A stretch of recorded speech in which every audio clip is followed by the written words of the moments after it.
Daisy Backstar, Chapter 6 Lettuce Face. Original story created by Daisy Backstar. All original characters created by Daisy Backstar. Audio and video by Daisy Backstar. Artwork and editing by Daisy Backstar. Last review, February 29, 2024. Attention!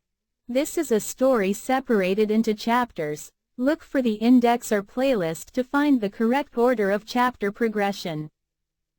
Thanks for watching The Secret Life of Daisy Backstar. The Secret Life of Daisy Backstar, Lettuce Face. Dr. Richard Backstar spent a sleepless night and early morning trying to adjust the technological device he created to allow Daisy to communicate with humans even in the form of a normal plant. Early in the morning, Rita Backstar arrives to help. "So Dad, you put Daisy inside this capsule? And isn't she dead? Has she turned into a normal plant now?" Rita Backstar asked. "Daisy is weak. She was very sick the night before and soon after she spent all her vital energy to change form. You can talk to her. Even in plant form she still understands the things we say," says Dr. Richard Backstar. "Then your head of cabbage, you let's immediately go to returns to yours previous shape, so you're giving my father a lot of trouble. You look horrible in that shape, you're not even good for making a salad." Rita says the last part in a whisper to Daisy. The computer prints a note. "Bad person, bad person. Salad not." It was written on the note. "Hey Daddy. Has Daisy become less intelligent in plant form? Why doesn't she construct her sentences correctly like she did before?" Rita asked. "That's the opposite. Daisy is hundreds maybe 1,000 times even more intelligent in natural plant form than in humanoid form. I would say she is much more intelligent than most humans, even scientists," explains Dr. Richard Backstar. "Then why does she talk like that?" Rita asks. "The problem is the device. The computer cannot perfectly translate what Daisy wants to say into human language," says Dr. Richard Backstar. "If Daisy was that smart, she should fix the machine herself," says Rita. Then the computer starts printing a long note with a numerical sequence.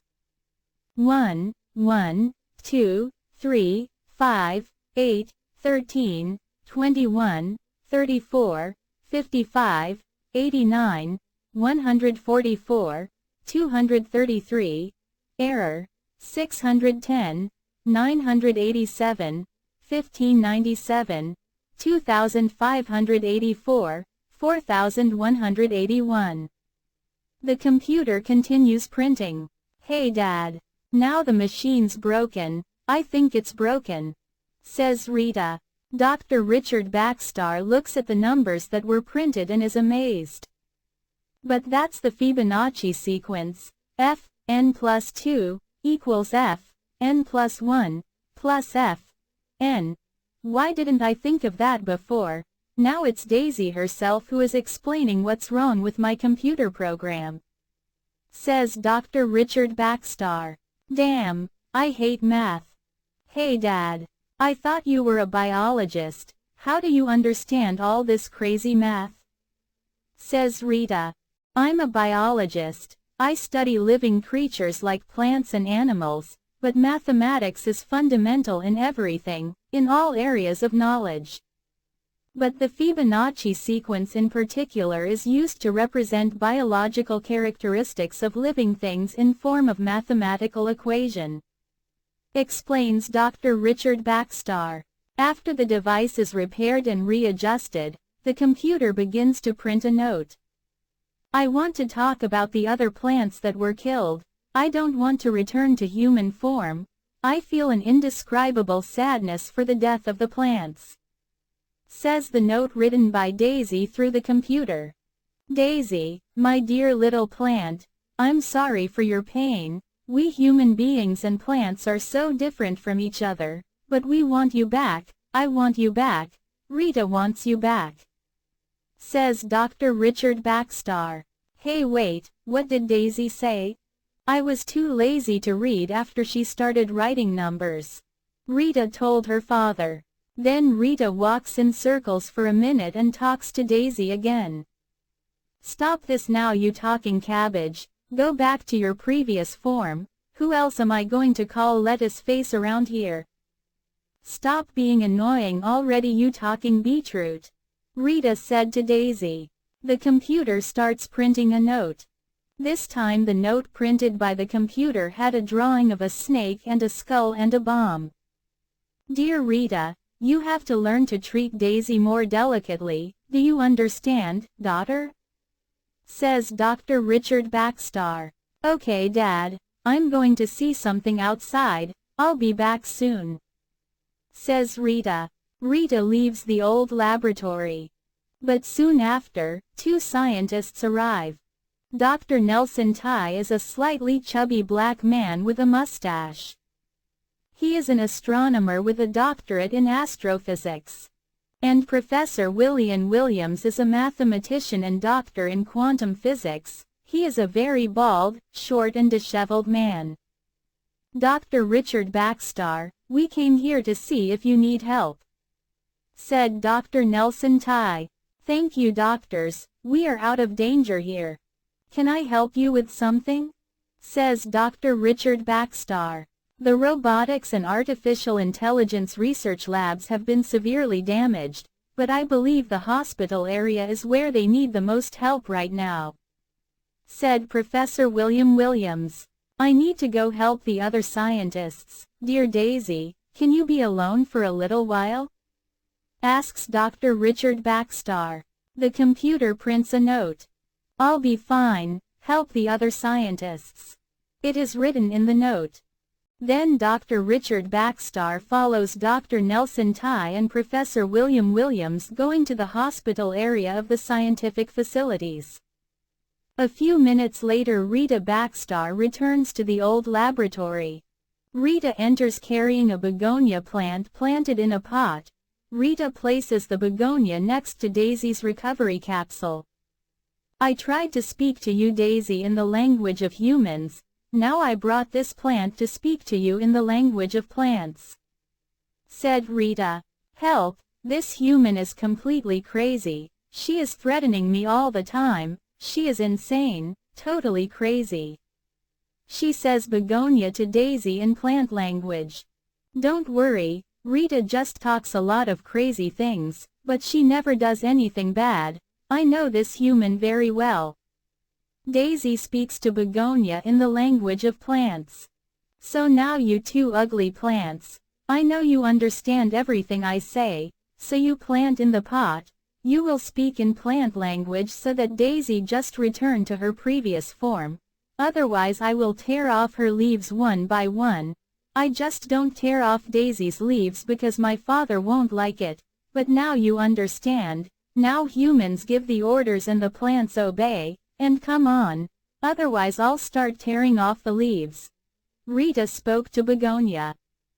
Then Rita takes scissors to cut the begonia leaves. Then the computer prints a note. Stop it, Rita. Don't cut the begonia's leaves, I'll return to my previous form, you won. But this takes a while, give me one more day and I'll do what you say. Says Daisy to Rita through the printed note. Rita does a brief victory dance in front of begonia. See, that's how it is. Humans win again, humans always win.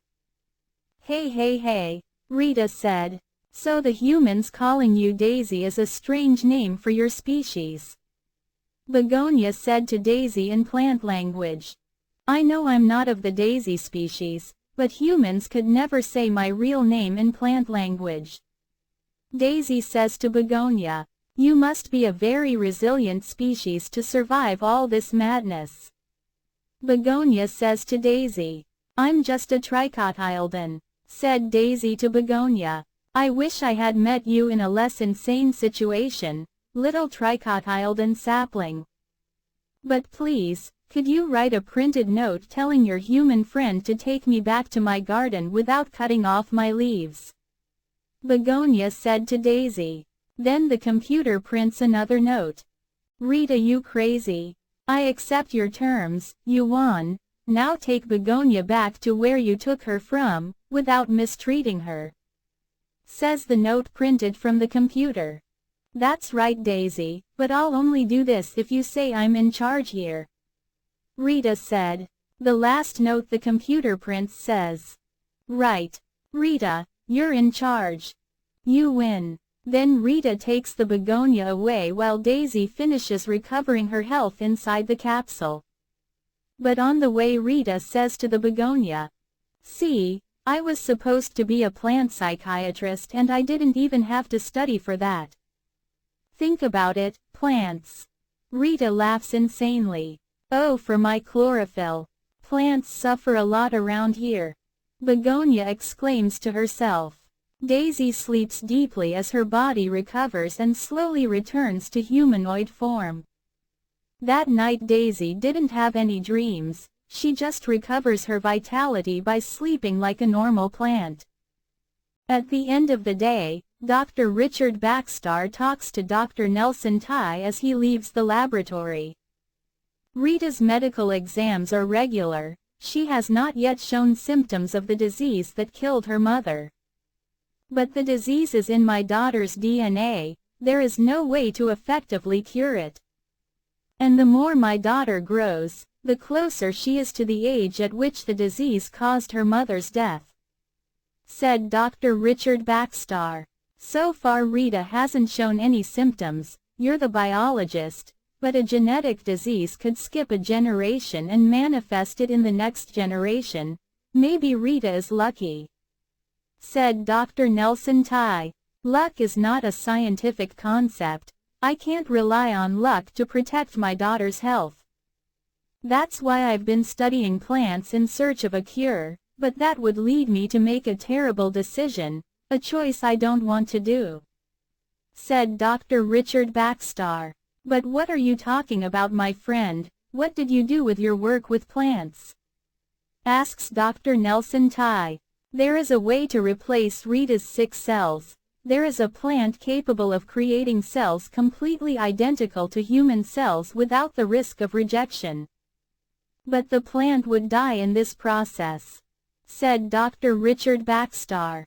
Then Dr. Nelson Tai takes a deep breath for a moment. And then he throws a desperate punch that hits Dr. Richard Backstar in the head. "You crazy. You're talking about Daisy. I don't believe it. Shit. She's a person. Are you going to sacrifice Daisy?" Dr. Nelson Tai said, shouting. "No. I'm not going to do that. Listen, friend, you're my friend, listen calmly. I changed my mind. I want to give human citizenship to Daisy. I'm not going to choose between the lives of two children," said Dr. Richard Backstar. "Man, you're a monster, that's not going to change, but I can help get Daisy human citizenship. I have friends in the records department in the administration of the planetary system of the star Alpha of the Cross Major constellation, which is the capital of the colonial government. Take Daisy there," said Dr. Nelson Tai. Then the two doctors shake hands. The day ended with a rainy night outside the laboratory. Thank you for following the secret life of Daisy Backstar. Last review, February 29, 2024.